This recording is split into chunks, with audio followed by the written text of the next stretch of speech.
ನಡೆದಾಡಲು ಊರುಗೋಲಿದ್ರೂ ತಾಯಿಯ ಸಹಾಯ ಬೇಕು. ಎಲ್ಲರಂತೆ ಸಲೀಸಾಗಿ ನಡೆಯುತ್ತಿದ್ದು ಉತ್ಸಾಹದ ಚಿಲುಮೆಯಂತಿದ್ದ ಈಕೆ ಕಳೆದ 10 ವರ್ಷಗಳಿಂದ ಕೂತಲ್ಲೇ ದಿನ ಕಳೆಯುತ್ತಿದ್ದಾಳೆ. ದೈಹಿಕ ನ್ಯೂನತೆಯ ನಡುವೆಯೇ ಮನೆಯಲ್ಲೇ ಕೂತು ಪರೀಕ್ಷೆ ಕಟ್ಟಿದ ಈ ಛಲಗಾತಿ BA ಮುಗಿಸಿದ್ದಾಳೆ. ಈಕೆಯ ಮನೆಗೆ ಹೋದ್ರೆ ಯಾರೂ ಕೂಡ ಕಣ್ಣೀರು ಹಾಕದೆ ವಾಪಸ್ಸು ಬಾರರು. ಅಷ್ಟಕ್ಕೂ ಈ ಹೊತ್ತಿಗೆ ಬಂದಿರುವ ಕಾಯಿಲೆಯಾದ್ರೂ ಏನು ಅಂತೀರಾ? ಈ ಮನಕಲಕುವ ಸ್ಟೋರಿಯನ್ನೊಮ್ಮೆ ನೋಡಿ ಬನ್ನಿ.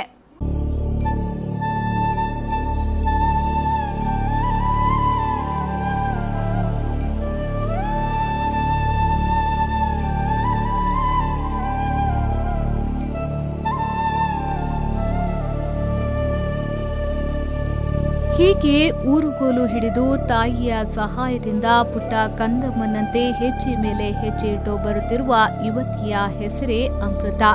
27 ವರ್ಷದ ಅಮೃತ ಕಳೆದ 10 ವರ್ಷಗಳಿಂದ ಹೊರಗಿನ ಪ್ರಪಂಚದ ಅರಿವಿಲ್ಲದೆ ತಾಯಿಯ ಪ್ರೀತಿಯ ಆರೈಕೆಯಲ್ಲಿ ದಿನ ತುಡುತ್ತಿದ್ದಾಳೆ. ಹೌದು, ಕುಂದಾಪುರ ತಾಲೂಕಿನ ನಾಡ ಗ್ರಾಮದ ಸಾಲಾಡಿ ನಿವಾಸಿಗಳಾದ ಗೋಪಾಲ ಶೆಟ್ಟಿ ಹಾಗೂ ವಸಂತಿ ಶೆಟ್ಟಿ ದಂಪತಿಯವರ 2 ಮಕ್ಕಳಲ್ಲೇ ಅಮೃತ ಹಿರಿಯ ಮಗಳು. ಈಕೆಯ ಜೀವನದಲ್ಲಿ ಕಾಲಿಟ ಮಸ್ಕ್ಯುಲರ್ ಡಿಸ್ಟ್ರೋಫಿ ಎಂಬ ಅಪರೂಪದ ಕಾಯಿಲೆ ಇದೀಗ ಇಡೀ ಮನೆಯ ನಗುವನ್ನೇ ಕಸಿದುಕೊಂಡಿದೆ.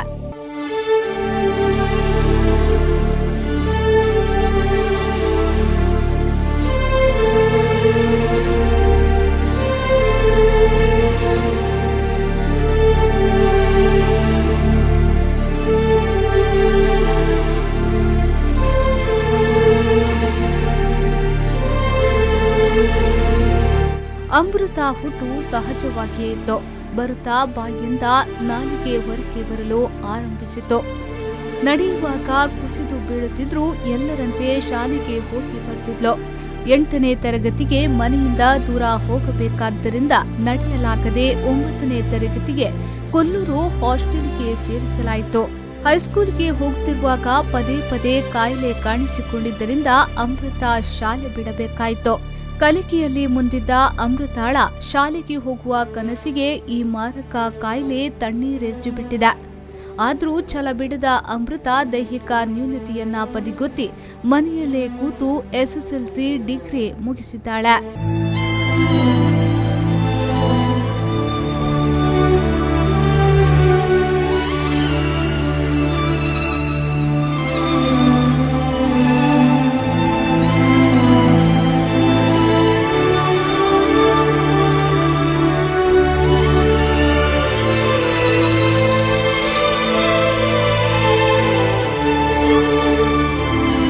ಬಾಯಿ ದವಡೆ ಜಾರಿದ್ದರಿಂದ ಮಂಗಳೂರಿನ ಖಾಸಗಿ ಆಸ್ಪತ್ರೆಯಲ್ಲಿ ಶಸ್ತ್ರಚಿಕಿತ್ಸೆಯ ಮೂಲಕ ಸರಿ ಮಾಡಲಾಗಿದ್ದು, ವೈದ್ಯರ ಸಲಹೆ ಮೇರೆಗೆ ಬೆಂಗಳೂರಿನ ಆಸ್ಪತ್ರೆಯಲ್ಲಿ ಹೆಚ್ಚಿನ ಪರೀಕ್ಷೆಗೆ ಒಳಪಡಿಸಲಾಯಿತು. ಬಳಿಕ ಅಮೃತ ಅನಾರೋಗ್ಯಕ್ಕೆ ಮಸ್ಕ್ಯುಲರ್ ಡಿಸ್ಟ್ರೋಫಿ ಕಾರಣ ಎನ್ನುವುದು ಗೊತ್ತಾಯಿತು. ಈ ಕಾಯಿಲೆಗೆ ನಿರ್ದಿಷ್ಟ ಔಷಧಿಯಿಲ್ಲ. ಮಸ್ಕ್ಯುಲರ್ ಡಿಸ್ಟ್ರೋಫಿ ವಂಶ ಪಾರಂಪರ್ಯ ಹಾಗೂ ರಕ್ತ ಸಂಬಂಧಿಗಳ ನಡುವೆ ನಡೆಯುವ ವಿವಾಹದಿಂದಲೂ ಬರುತ್ತದೆ. ಇದು ಬಹಳ ರ್ಯಾರ್ ಡಿಸೀಸ್. ಔಷಧವಿಲ್ಲ. ಏನಿದ್ರೂ ಸಪೋರ್ಟಿವ್ ಟ್ರೀಟ್ಮೆಂಟ್ ಅಷ್ಟೇ ಸಾಧ್ಯ ಎನ್ನುತ್ತಾರೆ ವೈದ್ಯರು. ಇಷ್ಟೆಲ್ಲ ಕಷ್ಟದಲ್ಲಿದ್ರೂ ಅಮೃತಾಳ ಕುಟುಂಬ ಯಾರಲ್ಲೂ ಕೈಚಾಚಿ ನಿಂತಿಲ್ಲ. ತಮ್ಮ ಮನೀಶ್ ಖಾಸಗಿ ಬಸ್ ನಿರ್ವಾಹಕ, ತಂದೆ ಗೋಕಾಕ್ನಲ್ಲಿ ಹೋಟೆಲ್ ಕೆಲಸ ಮಾಡುತ್ತಿದ್ದು, ತಾಯಿ ಮನೆಯಲ್ಲೇ ಅಮೃತಾಳನ್ನ ನೋಡಿಕೊಳ್ಳುವ ಕಾಯಕದಲ್ಲಿ ತೊಡಗಿಸಿಕೊಂಡಿದ್ದಾರೆ. ನಮ್ಮೂರು ಪ್ರೈವೇಟ್ ಬಸ್ಸಿನ ಕಂಡಕ್ಟರ್ ಮೇಲೆ ಕರ್ಕೊಯ್ ಬನ್ನಿ ಮಗ, ಒಂದು ಹೊರ್ಸ್ಕೊ ಬನ್ನಿ, ಇಲ್ಲಿ ಬಂದು ಇಳಿಸೀನಿ ಅಂದೇಳಿ ನಾನು ಬಂಟೋಡೆಯಲ್ಲಿ ಕಾಯ್ತಾಯ್ಕೊ ಹಾಗೆ ಮಾಡ್ರು. ಆಮೇಲೆ 12 ಕೊಯ್ಕಮ್ಮ ಅಂದ. 12 ಮತ್ತು 12 ಅಲ್ಲೇ ಟ್ಯೂಷನ್ನಾಗೆ ಟ್ಯೂಟೇರಿಯನ್ನಾಗೆ 12 ಮುಗಿಸ್ದ. ಅದೂ ಇಲ್ಲ. ಕಡೆ ಡಿಗ್ರಿಗೆ ಮನೆಗೆ ಕೊಡ್ತೀನಿ ನಾನು. 12ಕ್ಕೆ ಏನು ಮಾಡ್ರು ಅಲ್ಲಿಲ್ಲ. ಎಕ್ಸಾಮ್ ಟೈಮಾಗ ಜೋರು ಅಂದರೆ ಬೆಳಗ್ಗೆಕೊಂದ್ಸಲ ಕೈಯೆಲ್ಲ ಹಿಂಗೆ ತಿರ್ಸು. ನಾನೇ ತಿಕ್ಕಿ ಅನ್ನೊಂದು ದಿನ ನಿಡ್ಸ್ಕ. ಇಷ್ಟೆಲ್ಲ ಕಷ್ಟಗಳ ಮಧ್ಯೆಯೂ ಪುಟ್ಟದೊಂದು ಮನೆ ಕಟ್ಟುತ್ತಿರುವ ಈ ಕುಟುಂಬ ಆರ್ಥಿಕ ಅಡಚಣೆಯಿಂದಾಗಿ ಮನೆಯು ಪೂರ್ಣಗೊಳ್ಳದೆ ನಿರ್ಮಾಣದ ಹಂತದಲ್ಲಿರುವ ಮನೆಯಲ್ಲಿ ಜೀವನ ಸಾಗಿಸುತ್ತಿದೆ. ಅಲ್ಲದೆ ಮನೆಯಲ್ಲಿ ತಂದೆ ಹಾಗೂ ತಮ್ಮನ ದುಡಿಮೆಯಲ್ಲಿ ಮನೆ ಹಾಗೂ ಅಮೃತಾಳ ಚಿಕಿತ್ಸೆಯ ವೆಚ್ಚ ಭರಿಸಬೇಕು. ಇನ್ನು ಅಮೃತ ಚಿಕಿತ್ಸೆಗೆ ಹೋಗಬೇಕಿದ್ರೆ ಮನೆಯಿಂದ 1 ಕಿಲೋಮೀಟರ್ನಷ್ಟು ನಡೆಯಬೇಕು.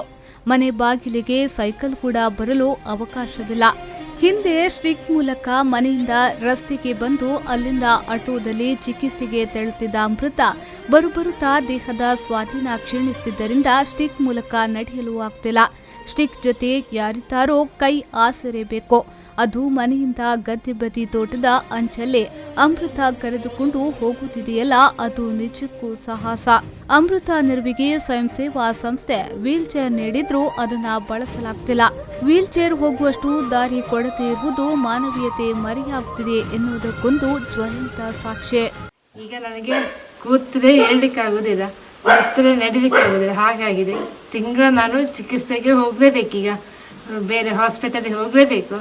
ಹೋಗದೇ ಇದ್ರೆ ಮತ್ತೆ ಮಲಗೋ ಪರಿಸ್ಥಿತಿ ಬರುತ್ತೆ ನನಗೆ, ಅಷ್ಟು ಕಷ್ಟ ಆಗಿದೆ. ಈಗ ನಾನು ಫಿಸಿಯೋಥೆರಪಿ ಹೆಬ್ರಿಯಲ್ಲಿ ಮಾಡ್ತಾ ಇದ್ದೇನೆ. ಅದು ಈಗ 6-7 ತಿಂಗಳಿಂದ ಅದು ಹೋಗ್ತಾ ಇಲ್ಲ, ನಂಗೆ ಕರ್ಕೊಂಡು ಹೋಗೋರು ಯಾರು ಇರದೆ.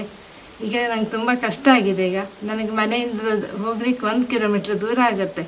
ಅದು ಬೇರೆಯವ್ರ ಜಾಗ ಆದ್ರಿಂದ ಅವ್ರು ನಂಗೆ ಹೋಗ್ಲಿಕ್ಕೆ ಬಿಡೋದಿಲ್ಲ. ಜಾಸ್ತಿ ಏನಾದರೂ ಮಾಡಿದರೆ ಸರಿಗೆ ತಂದು ಹಾಕ್ತಾ ಇರ್ತಾರೆ.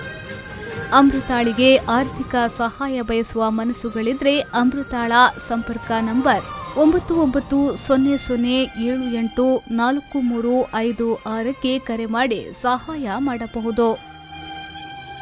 ಶ್ರೀಕಾಂತ್ ಹೆಮ್ಮಾಡಿ, ವಿ4 ನ್ಯೂಸ್ 24/7 ಕುಂದಾಪುರ.